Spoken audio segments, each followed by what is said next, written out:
Hello students, in this video we will understand the concept of permutations. तो chapter का नाम ही permutations and combinations है, but हमने जो फर्स्ट एक्सरसाइज में समझा था दैट वाज मैनुअल. उसमें हमने कोई कॉन्सेप्ट एज सच यूज़ नहीं किया था apart from the fundamental principle of counting, कि अगर हमको एक चीज़ करने के 4 वेज़ हैं और फिर उसके बाद उसके कॉम्बिनेशन में दूसरा चीज़ करने के 5 वेज़ हैं, तो टोटल वेज कितने हो जाएंगे 4 × 5 दैट इज़ 20. टोटल कॉम्बिनेशंस कितने हो जाएंगे, उनका multiplication, that is fundamental principle of counting. अभी परम्यूटेशंस और fundamental principle of counting is almost the same thing. Is just that permutations में हम सब एक साथ नहीं लेते हैं, ठीक है. For example, permutation is an arrangement in a definite order of a number of objects taken some or all at a time, ठीक है. सो फॉर एग्ज़ाम्पल हमने एग्ज़ाम्पल किया था कि हमको रोज़ वर्ड जो गिवन है इसके 4 लेटर है, ठीक है. हमने बोला था कि बताओ इसको हम कैसे अरेंज कर सकते हैं, कितने लेटर्स में कितने वर्ड्स हम इससे बना सकते हैं इन 4 लेटर से, अगर रिपीटिशन अलाउड नहीं है. तो हमने क्या बोला था, पहला वर्ड जो है हम 4 वेज में चूज़ कर सकते हैं, दूसरा 3 वेज में, तीसरा 2 वेज में और लास्ट 1 वे में. तो टोटल हमारे पास वेज कितने हो गए थे, 4 × 3 × 2 × 1, दैट इज़ 24, ठीक है.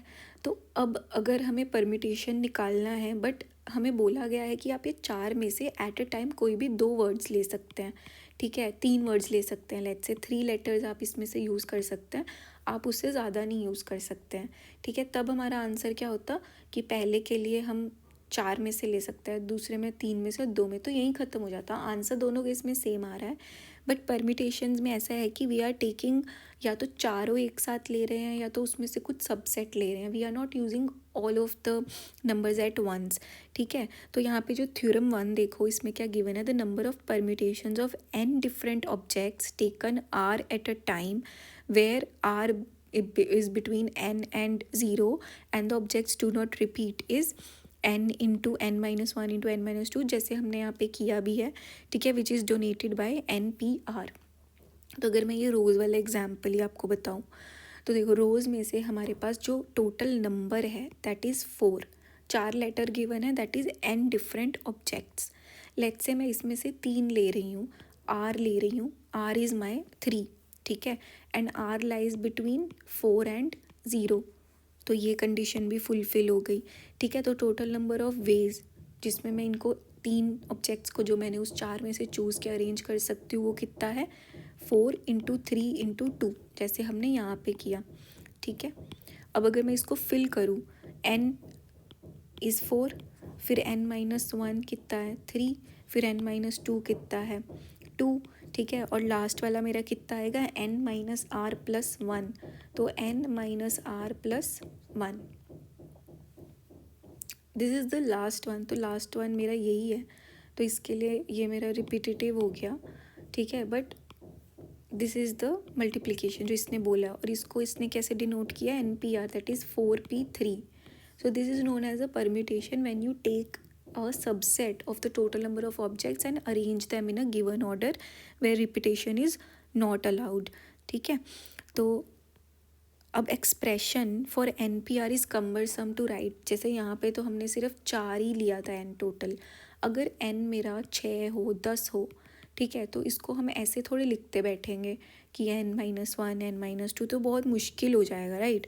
ये ऐसे बार बार लिखना आपको, अगर n का वैल्यू लेट्स से 100 है तो आप 100 तक तो नहीं लिखोगे ना इसको पूरा, ठीक है. इसके लिए ईजी नोटेशन, इसका फॉर्मूला जो है वो हम समझेंगे, ओके. सो आपको फैक्टोरियल समझना पड़ेगा, तो इस वाले एक्सरसाइज में हम मेनली फैक्टोरियल से फेमिलियर होंगे, ठीक है. तो फैक्टोरियल क्या होता है, लेट्स से मेरे को कोई भी नंबर गिवन है, n फैक्टोरियल मुझे लिखना है, तो n फैक्टोरियल क्या होगा ना, n-1 n-2 अंटिल 1, ठीक है, लास्ट तक जाएगा ये. इसको आप उल्टा लिखना चाहते हो ऐसे भी लिख सकते हो, 1 2 3 4 and so on up to n. तो n फैक्टोरियल मतलब n 1 से लेके n तक जितने भी नंबर्स है सबका मल्टीप्लिकेशन, ठीक है. देखो 1 factorial is equal to 1, 2 factorial 1 × 2, 3 factorial 1 × 2 × 3, 4 factorial and so on. 0 factorial को हम 1 से डिफाइन करते हैं, otherwise it won't make any sense, right. Otherwise सब नंबर्स का फैक्टोरियल विल बी 0, ठीक है. और देखो अगर 5 फैक्टोरियल गिवन है तो इसको अगर आप एक्सपैंड करोगे तो कैसे लिख सकते हो, 5 into 4 into 3 into 2 into 1। But अगर आप इस चीज़ को देखोगे तो this is equal to 4 factorial, because 4 factorial क्या है, 4 इंटू 3 इंटू 2 इंटू 1, तो ऐसे भी लिख सकते हैं। ठीक है, तो ये समझो कि n factorial is equal to n multiplied by n minus 1 factorial. Similarly यही यहाँ पे यूज़ करेंगे तो this will become n into n minus 1 into n minus 2 factorial and so on. ठीक है, this is the basics of factorials. तो अभी हम कुछ एग्जांपल्स करते हैं इससे खुद को फेमिलियराइज करने के लिए, फिर we will use it in formulas.